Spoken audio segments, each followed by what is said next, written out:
하나님 말씀을 보도록 하겠습니다. 하나님 말씀은 시편 107편 1절서부터 22절까지의 말씀입니다.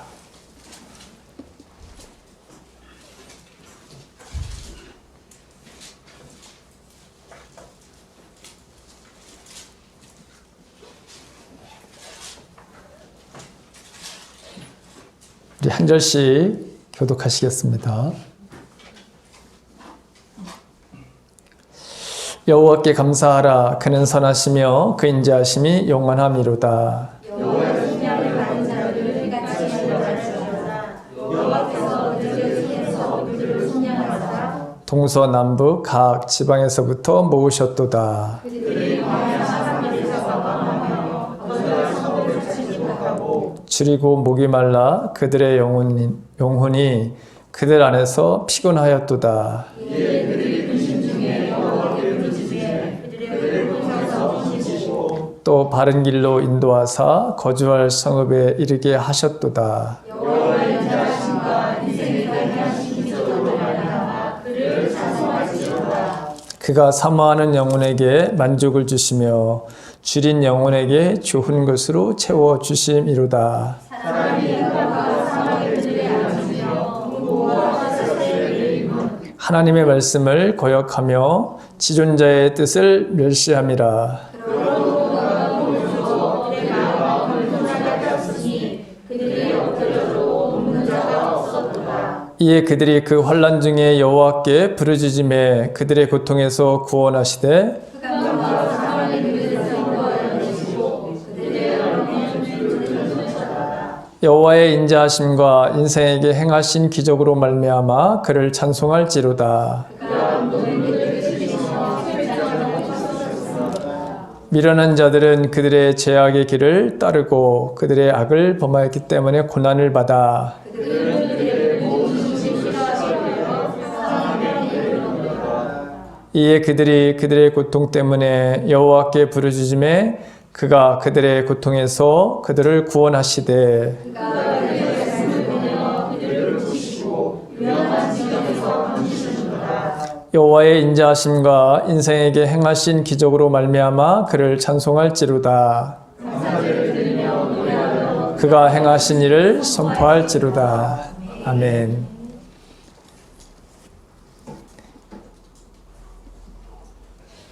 씨앗이라고 하는 것, 이 씨앗이라고 하는 것은 시작, 근원이라고 하는 뜻을 가지고 있습니다. 여러분, 씨앗은 그냥 가지고 있으면 아무 소용이 없습니다. 그 자체에 그냥 가지고 있는 것으로 만족해야 되는 것이죠. 그런데 이 씨앗을 심으면 싹이 나고 또 꽃이 피고 열매를 맺어서 풍성한 우리에게 유익을 줍니다. 여러분, 사랑이라는 것도 그런 거예요. 사랑이라고 하는 것도 여러분, 당장은 이게 뭐 눈물을 바로 흘리지 않나요? 그런데 여러분, 사랑하게 되니까 눈물을 바로 흘리게 되는 경험을 하게 됩니다. 우리가 서로 좋아할 때, 연애할 때 보고 싶어서 여러분 이 눈물을 흘리는 경험도 있습니다. 그런 경험이 여러분 없는 사람도 있지만 여러분 있습니다. 근데 결혼할 때예요.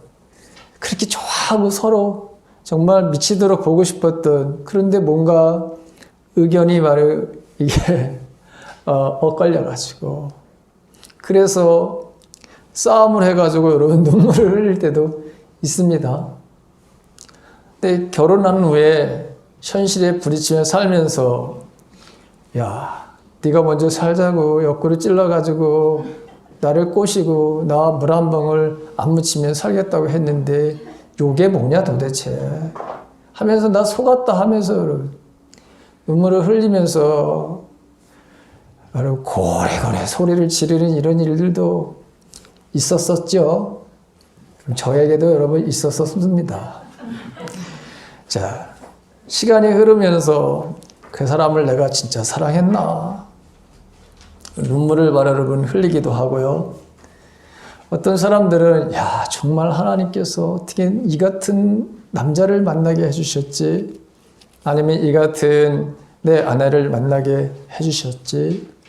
그래서 너무 고마워서 감사의 눈물을 흘리는 이런 일들도 우리에게 있잖아요?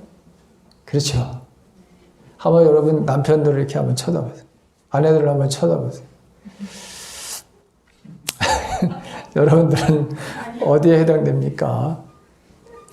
자, 우리가 이런 것을 잘 알고 준비하면 우리가 지혜롭게 우리가 분별하며 살면은 상처도 덜 받게 되는 것 같아요. 그리고 눈물도 좀 덜 흘리는 것 같아요. 마찬가지로 여러분 감사라고 하는 이 감사의 씨앗이라고 하는 것, 이 감사도 말이죠. 감사가 모든 것의 시작이고 여러분 근원이라고 하는 것들을 우리가 알게 됩니다. 지금 당장은 여러분 감사하는 것이 뭔 그렇게 내 인생에서 이게 행복을 가져다 줄까? 아니면 기쁨을 가져다 줄까? 이게 정말 성공적인 것일까? 아니면 복의 통로일까? 여러분, 우리의 마음에 와 닿지 않은 그런 바로 말씀이 될 수도 있습니다. 그런데 여러분, 감사를 해보십시오. 감사를 여러분 표현해 보십시오. 사람에게, 아니면 하나님에게. 어느 누구에게든지 여러분 감사하게 되고 실제로 감사를 바로 여러분 심게 되면 실제로 그렇게 행하게 되면 모든 복의 시작이라고 하는 것을 우리는 깨닫게 됩니다. 오늘 1절에 보니까 여호와께 감사하라. 그는 선하시며 그 인자하심이 영원하다. 이렇게 고백하고 있습니다.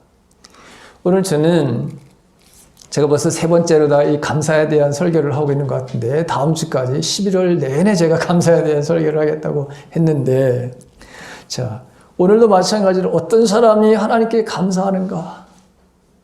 그리고 왜 감사를 해야 되냐 도대체? 그리고 감사라고 하는 것은 구체적으로 어떻게 하는 것이냐라고 하는 것을 오늘 말씀을 통해서 함께 나누려고 하는 것입니다. 근데 첫 번째 보게 되면 여러분 감사. 누가 감사해야 되느냐? 오늘 구원받은 자들은 당연히 감사해야 된다라고 하는 것입니다. 오늘 방송실에 여러분 그 말씀을 좀 다시 한번 여러분 띄워주시기 바랍니다. 자, 말씀에 2절과 3절에 있는 말씀을 함께 같이 여러분 읽습니다. 시작.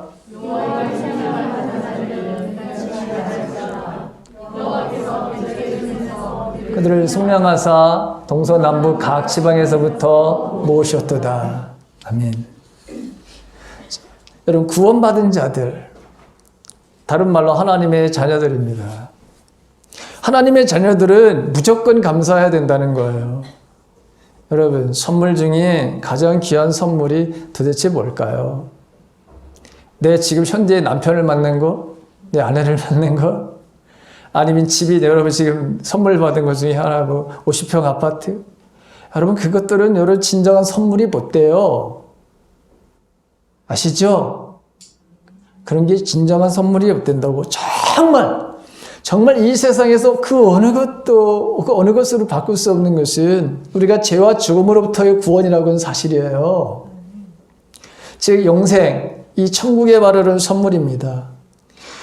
우리가 궁극적으로 바라고 얻고 싶은 것은 이 영생과 즉 천국에서의 바른 삶이라고 하는 것입니다. 왜냐하면 이 땅의 모든 것들은요, 이 땅에 존재하는 모든 것들은 천국의 모형에 지나지 않기 때문에 그렇습니다.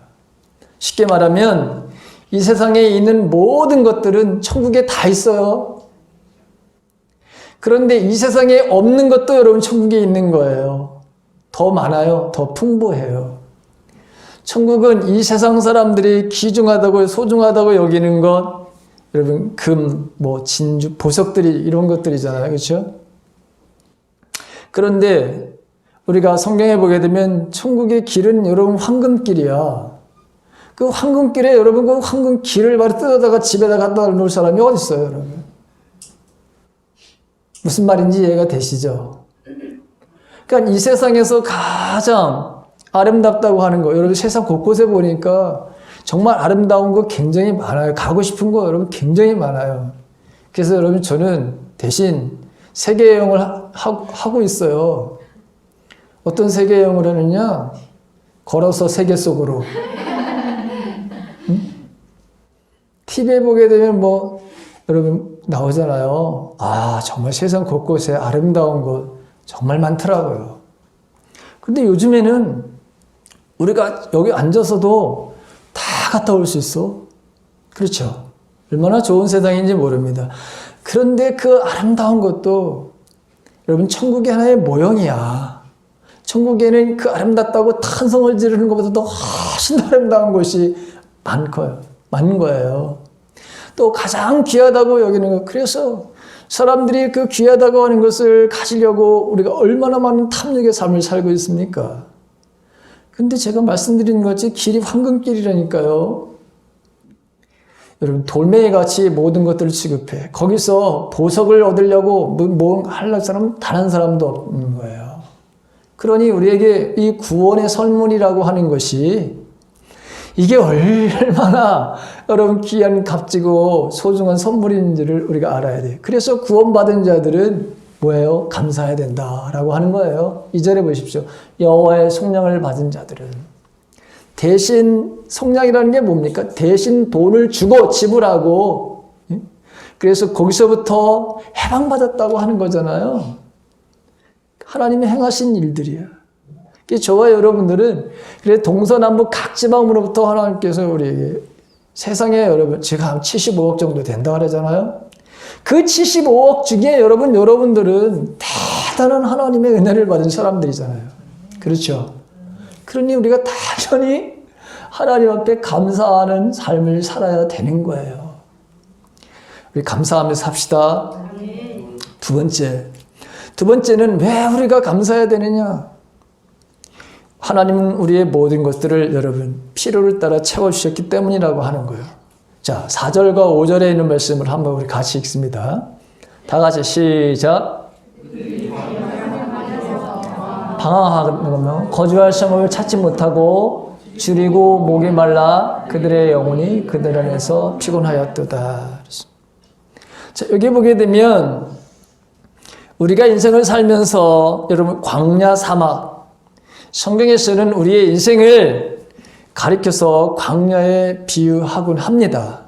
근데 여러분 광야는 우리는 안 가봐서 잘 모르지만 여러분 제가 잠시 성지순례를 좀 해봤거든요. 근데 광야는 정말 뜨거워요. 갈 수가 없더라고. 조금만 여러분 간다고 하는 것도 이게 불가능해요. 아침에 바로 여러분 시내산이라고 하는 그 산에 아침 새벽에 일어나서 너무 추운 거야. 그렇게 따뜻한 날씨라도 새벽같이 일어나서 여러분 올라갈 때는 너무 추워요. 낮에는 뜨거워요. 밤에는 너무 추워. 광야는 늘 부족한 바로 상태를 상징하는 거예요. 이게 보니까 목이 말라 영혼이 바로 피곤했다 이렇게 이야기하고 있잖아요. 이것은 출애굽에 바로 여러분 이야기를 하는 것 동시에 우리 인생을 바로 비유한 말씀이기도 한 거예요. 자, 우리가 인생을 살면서 혹시 여러분들도 이런 경험을 해보지 않았습니까? 어떤 생존과 직결된 문제를 당하게 되면 그러고 나면 정말 삶에 우리 인생의 영혼이 바로 여러분 피곤해지는 이런 경험들을 여기 앉아있는 분들도 하신 분들도 꽤 있을 것입니다.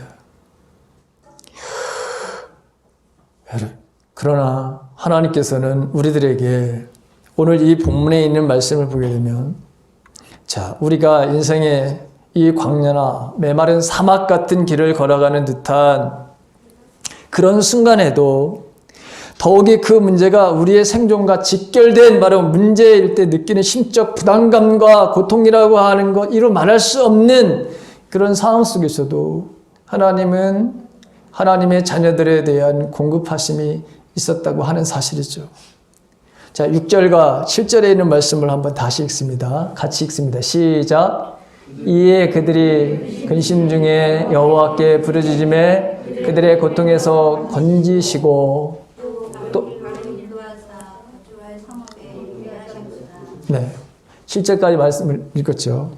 여기 보게 되면 자, 이런 상황 속에서 자, 하나님 앞에 기도했더니 하나님께서 그들의 삶을 평안과 안정을 주시는 이 은혜로 인도하셨다고 하는 것이죠.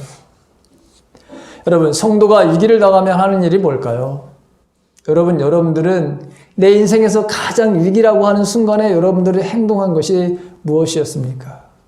저에게는 기도였습니다. 우리가 지난 바를 힘들었던 순간, 하나님 앞에 부르짖으면서 기도했던 그 순간 가만히 한번 생각해 보십시오. 그때는 정말 너무너무 힘들었어요. 너무너무 고통스러웠어요. 기도하기조차도 힘든 어떤 상황 속에 놓여 있을 때가 있잖아요.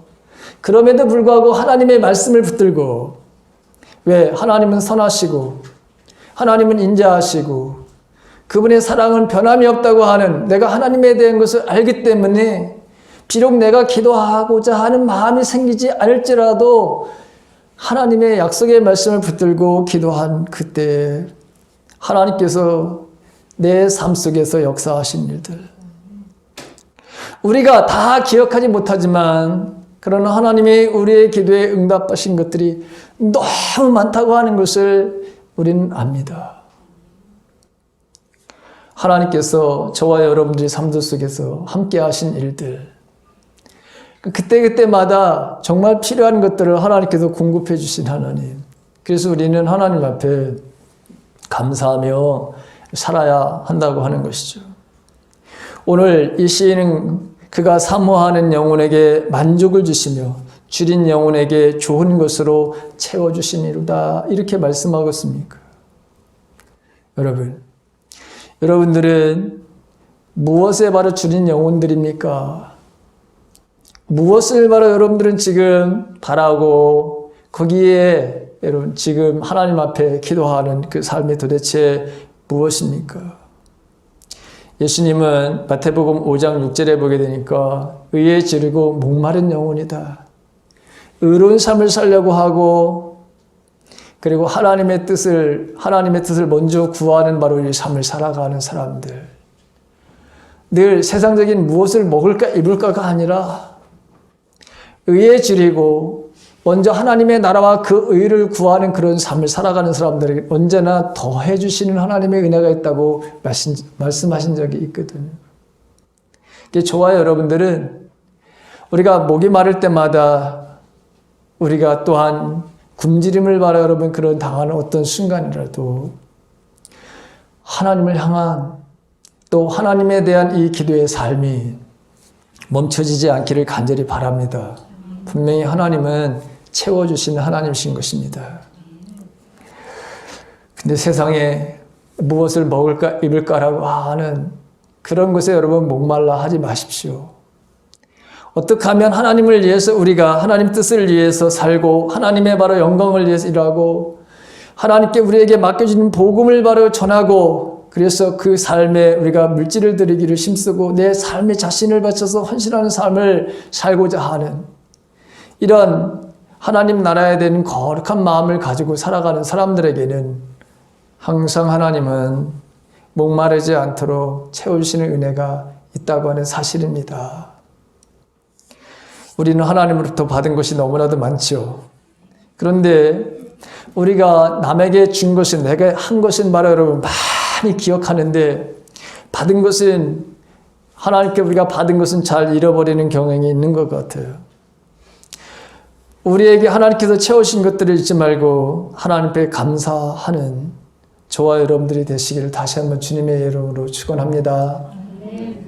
자, 그 다음에 우리가 왜 감사해야 되느냐?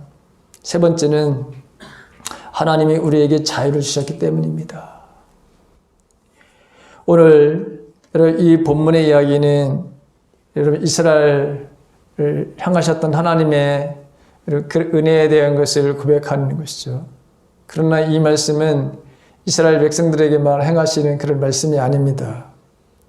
하나님을 믿는 백성, 그 모든 백성들에게 하나님이 하시는 말씀이죠.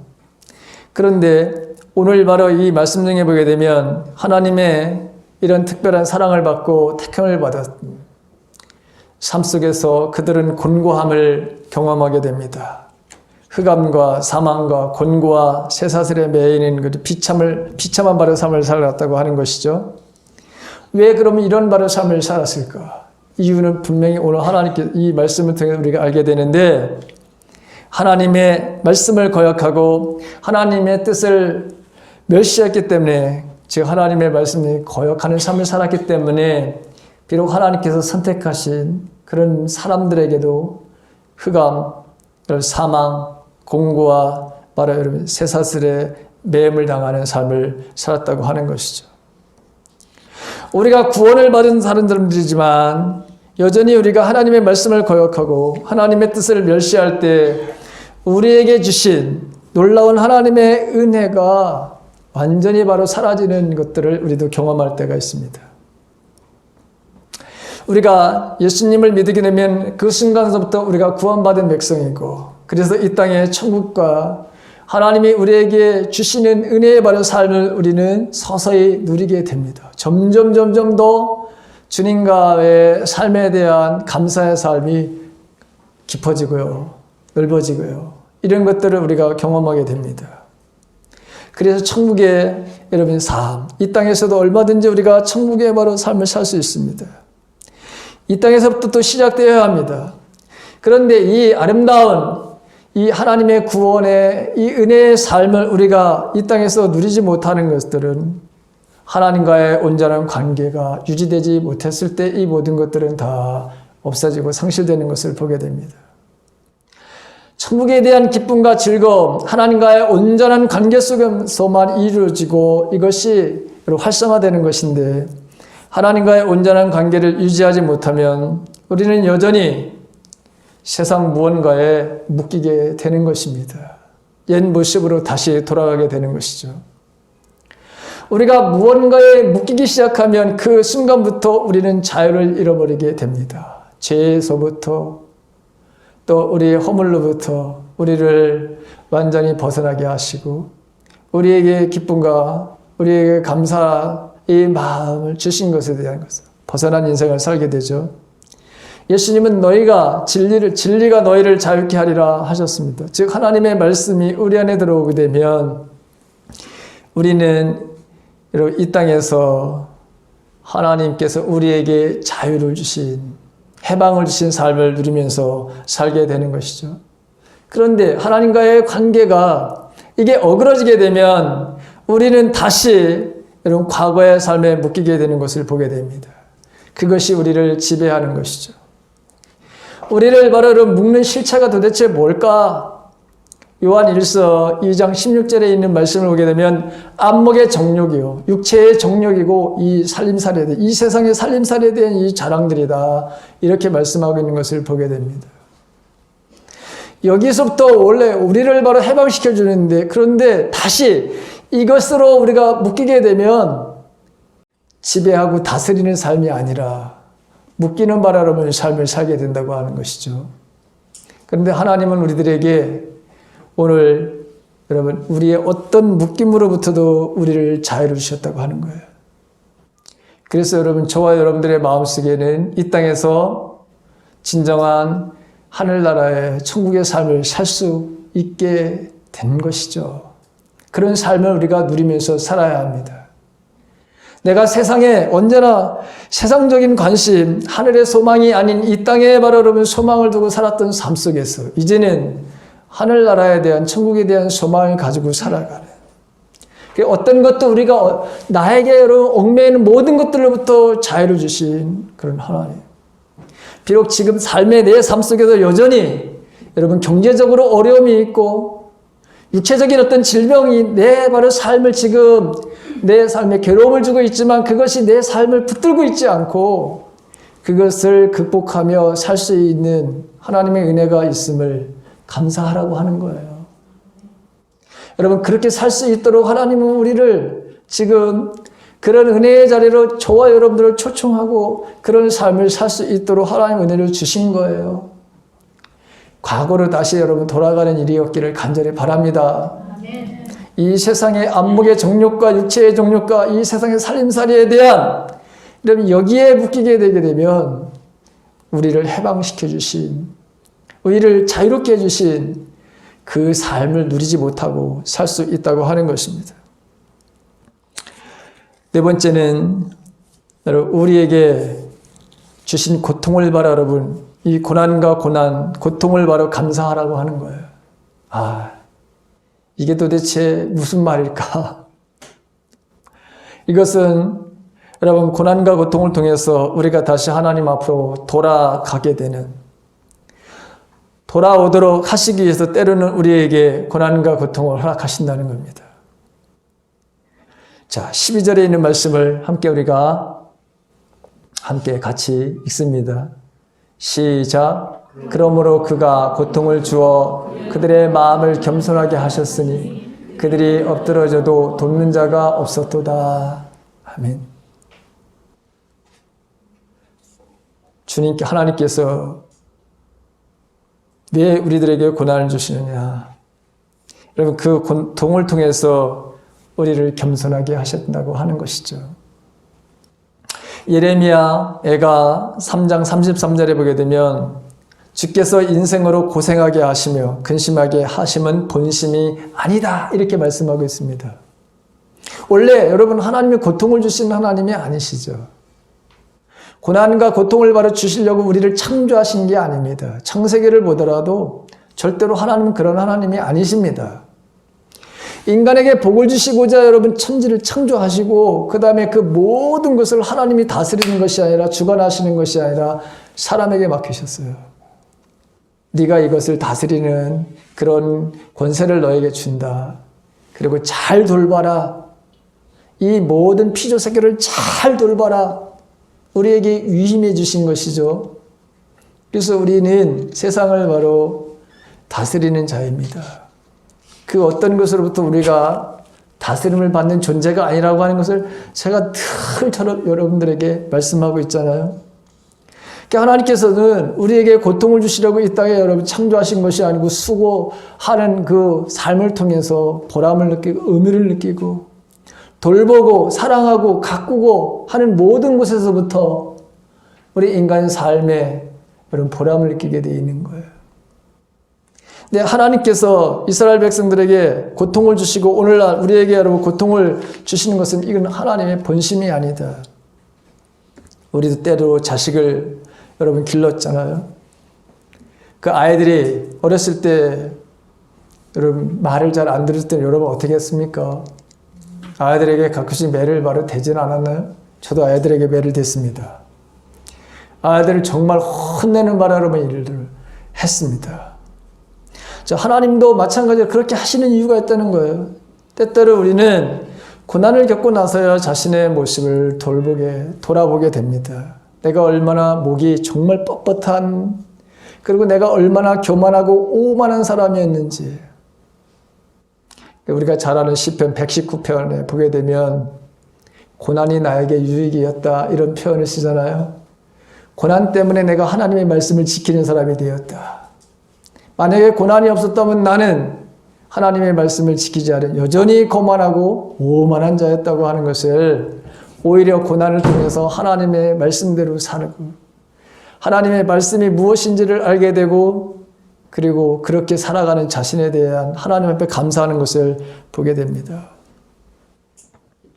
누구나 여러분 매맞는 것을 좋아하는 사람은 세상에 아무도 없습니다. 그런데 하나님께서는 때로는 우리들에게 매를 드신다는 거죠. 로마서 1장 28절에 보게 되면 바울은 이런 말을 합니다. 또한 그들이 마음에 하나님 두기를 싫어하며 하나님께서 그들을 그 상실한 마음대로 내어 버려 두었다.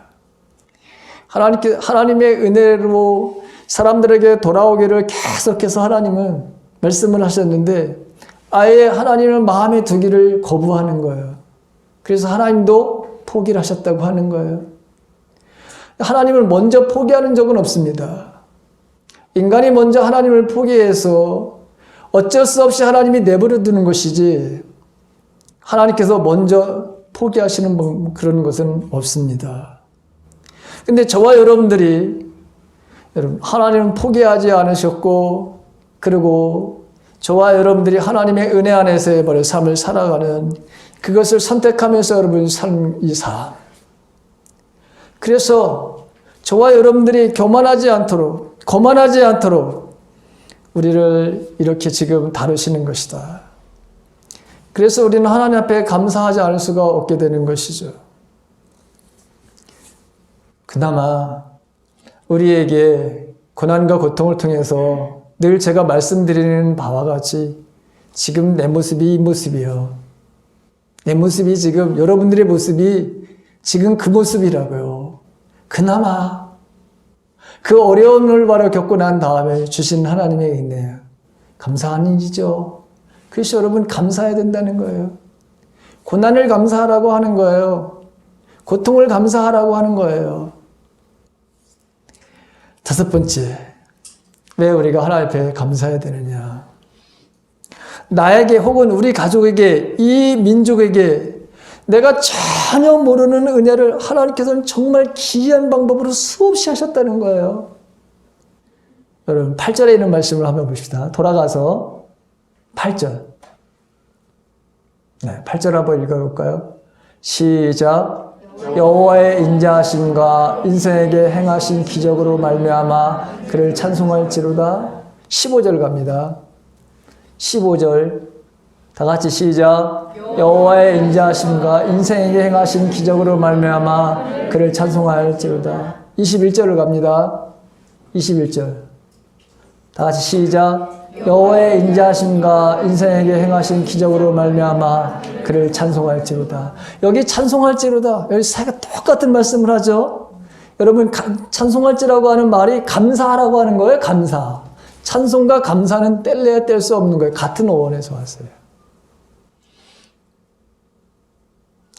그러니까 기하신 하나님이 인생에게 하신 기하신 일들, 그 일들을 생각하면서 여러분 그분 앞에 우리가 감사해야 된다고 하는 거예요. 여러분 나에게 베푸신 하나님의 사랑이 너무 커. 우리는 다 그걸 기억도 못해. 그런데 내가 아닌 우리 가족에게, 아니면 여러분 이 민족에게, 이 열방에게 행하신 하나님의 일을 어떻게 인간들이 여러분 다 그걸 기억해요? 그분이 행하시는 그 기이한 일들이 너무나도 신비롭잖아요. 그래서 여러분 꼭 나에게만 행하시는 것이 아니라 온 우주를 다스리시면서 행하시는 그 하나님의 손길을 보면서 우리는 당연히 감사해야 된다고 하는 거예요. 저와 여러분들이 하나님이 베푸신 은혜, 행하신 은혜들을 만약에 우리가 노트에다 기록한다면 그 노트를 바로 여러분 어떻게 쓰겠어요, 여러분? 그래서 하나님의 은혜는 우리 찬송에도 보게 되면 바다를 먹물 삼아가지고 다 써도 기록할 수가 없는 거예요. 그 표현을 그렇게 찬양하고 있잖아요. 자, 마지막. 그렇다면 어떻게 감사하라는 것이냐, 도대체? 어떤 방법을 통해서 하나님 앞에 감사하며 인생을 살라고 하시는 것이냐? 22절의 마지막 말씀을 여러분 같이 읽습니다. 시작. 감사제를 드리며 노래하여 그가 행하신 일을 선포할지로다. 자, 여기 감사제를 드리며 라고 했습니다. 이 감사제를 드린다고 하는 게 뭐냐? 감사의 예물을 준비하라 라고 하는 거예요. 여러분 성물을 준비하라고 하는 거예요. 자, 감사라고 하는 것은 말로만 하는 것이 아니야. 작든 크든 상관없이 반드시 너의 마음이 담긴 예물을 드리는 거야. 성경에 보게 되면 하나님 앞에 나오는 자는 무조건 다 말이죠. 다 예물을 준비해가지고 나오라. 빈손으로 나오지 말라. 이런 말씀을 여러분 수없이 하는 이유가 여기 있는 거예요. 너희들이 정말 감사하냐? 그렇다면 작든 크든 상관하지 말고 내 마음을 담아 그것을 나에게 한번 드려라 라고 하는 것이죠.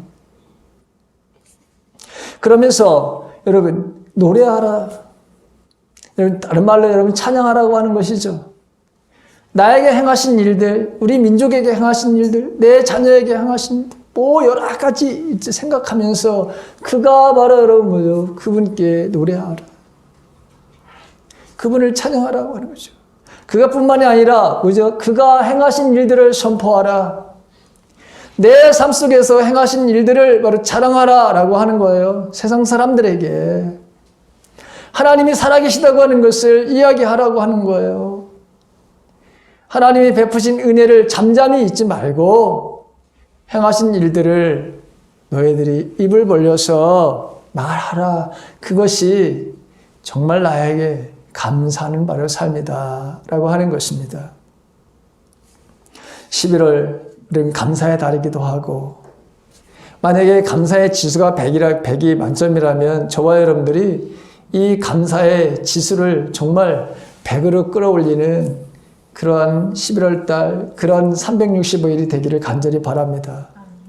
우리 가운데 행하시고 도우신 하나님의 은혜와 사랑을 기억하면서 여러분 감사한 마음들이 정말 풍성해지기를 간절히 바랍니다.